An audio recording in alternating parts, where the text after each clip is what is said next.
welcome to our first online conference for all our students at Mysore Room KL. We're going to use this opportunity to try and talk about subjects that we don't get a chance to talk to you about in the setting of the Mysore Room class. And also maybe answer any questions that you guys have had that we also didn't get a chance to perhaps spend some time answering. We're doing this online platform so that we can access or allow more students to access the conference, because you can watch it at your own leisure. It's hard to get everyone in the city in the shala at the same time. One of my personal favorite times in Mysore is listening to my teachers speak in conference, and there's so much wider perspective to gain about the practice during those times. So we hope we can do the same for you.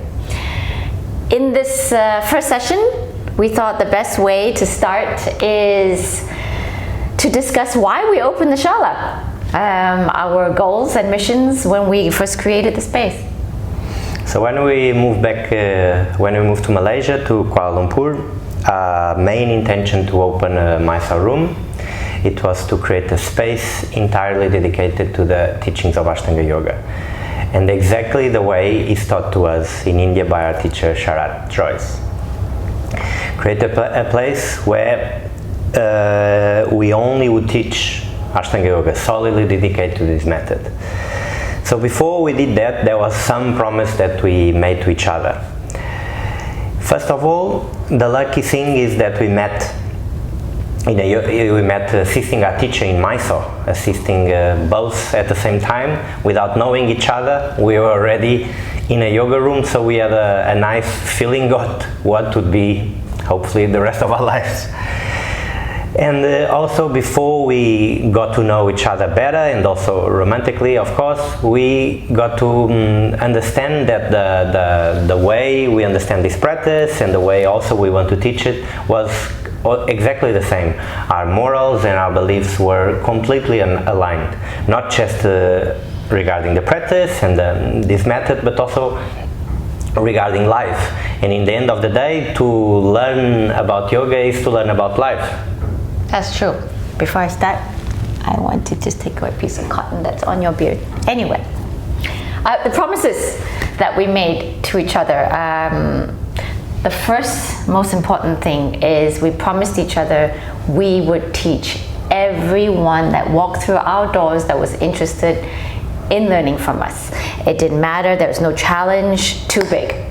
Whatever, regardless of your age, your physical capability, even your health condition, we were going to try and bring Ashtanga Yoga to everyone the best that we can to suit their needs. The second thing we promised to each other was to try and teach in a balanced manner. What do we mean by balanced? In the classroom, it's a very physical practice, but Ashtanga Yoga is not all about physical gain. So, to be honest, there's nothing more tragic than someone practicing for years or even decades and have fantastic physical capability as a result of yoga, but end up being very egotistical or rude or worse, unhappy in life. Then you've missed out on the yoga during that whole time. So to teach balance was something that was really important to us, to emphasize there was more to Ashtanga than just the physical practice. We have a library full of philosophy books in the shala, and we encourage reading and remind people that the work is internal as well. The other thing that we try and teach is practicality. You learn a lot of lessons in yoga, and definitely a lot about yourself in a Mysore class. So what's the purpose of you only use those lessons in the classroom? We remind everyone that everything that you learn on the mat or even within the shala is a lesson that you can translate into your daily life. The practice is just a tool for you to live the rest of your hours in a better state, making better decisions for yourself. So I guess we try and approach it more holistically in our teaching as much as possible. These are all really, really humongous goals that we've set out for ourselves to try and accomplish with every student. But luckily, this is a lifelong practice. We're committed to being lifelong teachers, so we have plenty of time. So how we try and do it? Well, we used the framework that our teacher had created to define the virtues of an Ashtangi, the ideal virtues anyway, which is the 4 Ds. You see it in the shala the minute you walk through the doors. That's devotion, discipline, determination, and dedication.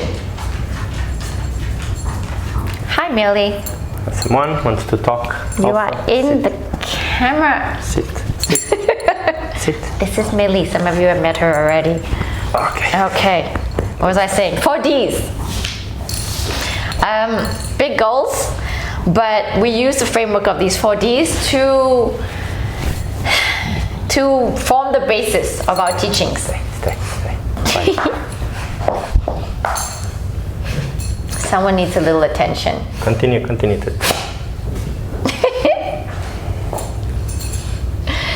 So here's a couple of things you may not have realized about us in our teachings and in the opening of the shala, since we opened 4 years ago in KL.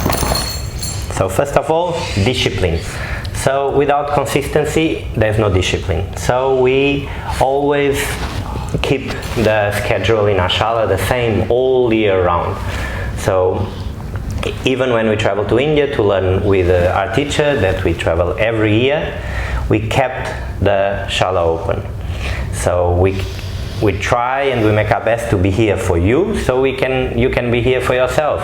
Yeah. We also see ourselves as always as students before teachers. So then again, we travel to India to learn, to get more inspired by this amazing method and by our teacher, to come to you and bring more motivation and more knowledge regarding this practice. You know, when we first moved back here, well, I've moved back here and brought Manuel with me. It was a tough road. We were traveling before that, and a little spoiled because everywhere we went, our qualification meant something. When we moved home, you know, Ashtanga was still very new in the country. No one knew what our qualification meant. It was kind of meaningless. So we had to build from nothing, from the ground up. We had to believe in ourselves to do that, and we had to be so determined. We showed up every day to try and create a space. Like Manuel just said, we tried to be there for you, or showed that we are there for you, so that people can start realizing there's a space that they can work on themselves. We were determined, or we are determined, on constantly improving ourselves, and we hope that sets an environment for those around us to do the same. That you can come, build an Ashtanga practice from zero, and still reap from that determination of showing up every day like we did for the shala. Do the work, put your head down, and let the rest happen. Also, we always encourage our students to come with like they are beginners, always beginners, to come with a empty mind, ready for learn, with only that pure intention to learn, to be humble about yourself as a practitioner and also as a person. That only happens if you build respect for yourself, build respect for the others around you in the yoga room or in your daily life, to build respect for the method and to have respect for the teachers. Only like that you can become a dedicated student. There's no way you can be dedicated to this practice if there is always something that you have in your mind, or to say or to think. Like that is impossible to absorb any kind of information that comes from our part. Every morning we start the day to take a moment to thank all our teachers that have dedicated their lives to understanding yoga and Ashtanga yoga, so that we can be on the mat learning what we learn and reap all the benefits that Ashtanga has to give. This is a gratitude practice. These are the little things that make part of the experience and cultivation of yoga within us. We finish the practice usually by taking a moment to offer our work on the mat for the happiness of the world, of others. The purpose of that is so that we are not so self-serving on the mat. It's very easy to get on the mat for selfish reasons. I want to be more flexible. I want to be more strong. I want to do more Instagram photos. I don't know. But it's important to remember that there are little things in the practice of Ashtanga that are very subtle, that if you start cultivating is what creates a person with integrity.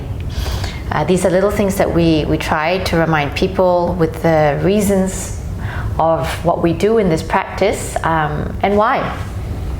So it is important to believe that there's something bigger than yourself. This keeps us humble. Like Mano just said, being humble and respectful makes part of the practice.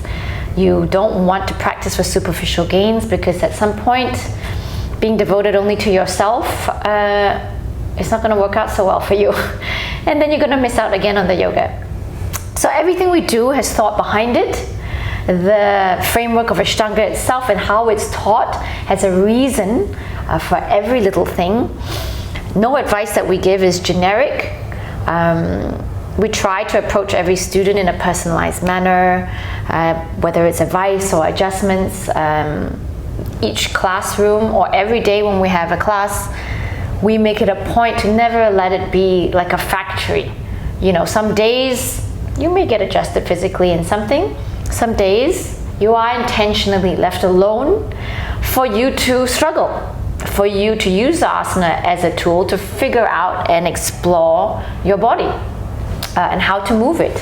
If someone always did it for you, you will never learn to do it for yourself, and you get robbed of the opportunity of the knowledge that you can gain from yourself through struggle. We try and create this environment where the practice of the sequence or asana generally is just for you to have an environment of hard work, struggle, sometimes failure, so that you can learn acceptance and you can learn patience. We try to create this environment in a safe way so that no one's hurting themselves, and they're careful, and we manage any special situations that may arise at any time during our lives or in our practice. And yeah, that's I guess what we try to do in the purpose of this opening of the space. Just like your intention in learning dictates the depths of your learning, the intention of our teaching sets the energy in the room. We strive to teach without ego, so that it is a form of pure giving. So like that, I guess our mission statement is to carry a lineage of Ashtanga Yoga as taught as by the Institute in Mysore, India, and to create a space where Ashtanga Yoga is taught holistically as a tool to become human beings operating on a higher level of awareness, compassion, and kindness. Look, we are practitioners ourselves, and we are always working on trying to be honest and authentic and genuine. For us, this is what it means to be a yoga practitioner. You are trying to always be considerate, self-aware, independent and strong, but yet kind human beings, regardless of where you live in the world.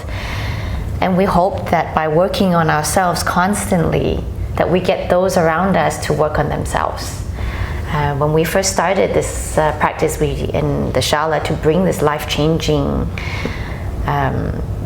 Ashtanga Yoga to people, it was only just the two of us, but now we have you. So, like I mentioned in the beginning, we start this online conference to be able to answer questions from our students. Of course, then can be shared, and many of you that we actually never met personally will see this conference. So hopefully it can be a sort of help for everyone. So we have the first question from our dear student Jade. Thank you, Jade. Thanks, Jade. And the question is, could you explain why there is so many forward bending poses in primary series but only one backward? Amazing question. Good one. Okay. So first of all, since we've been teaching and practicing and teaching Ashtanga Yoga for a long time, we truly believe there was a lot of thought in building all the sequence of Ashtanga Yoga. Okay, so there was a lot of thought in putting all these postures together. So it's always important to understand that each sequence is gonna bring a certain benefit. Okay, and it's gonna bring a certain benefit by the way the postures are put together in a progressive way. So most particularly in primary series, yes, there is a lot of forward bending, there's a lot of twisting, there's a lot of movement happening in the center part of the body. That's correct. This sequence, as known as yoga chikitsa, yoga therapy, is meant to be the start for anyone that starts starts the Ashtanga journey. So it's meant to create stability, to create mobility, and to make your body overall more strong, more healthy. With all those forward bends, there's a stimulation of your digestive system, and there's an improvement on circulation. Okay, so bending forward, then twisting, bending forward with one foot on top, bending forward, moving the leg to the side. All that is going to stimulate this part of the body, and is going to improve in these certain aspects. Is a healing sequence, is a therapeutic sequence, and it can even be used for recovery. When you fly, the day that you fly, if you have a long fly, you practice primary. When you are sick, you don't practice if you have fever, but when you come back, you practice primary for a while. If you don't feel good, you practice primary for a while. That's why primary series is so important. Can be the beginning, actually, can be the end, and can be in the middle. Can be, I believe we will practice yoga forever. I think when we are a little bit older, we're going to be practicing primary.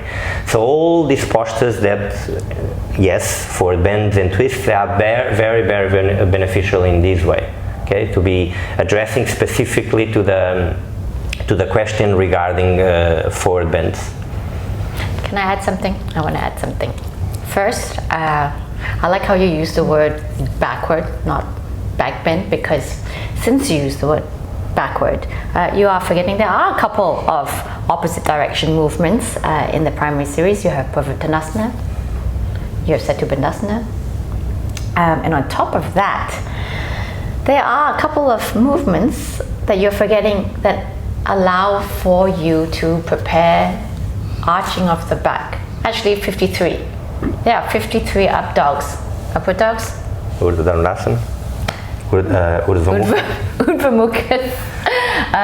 In the primary series, I actually sat and counted that for you for this question, which is quite a lot, but a lot of people like to forget that movement. I don't spend a lot of time in that movement.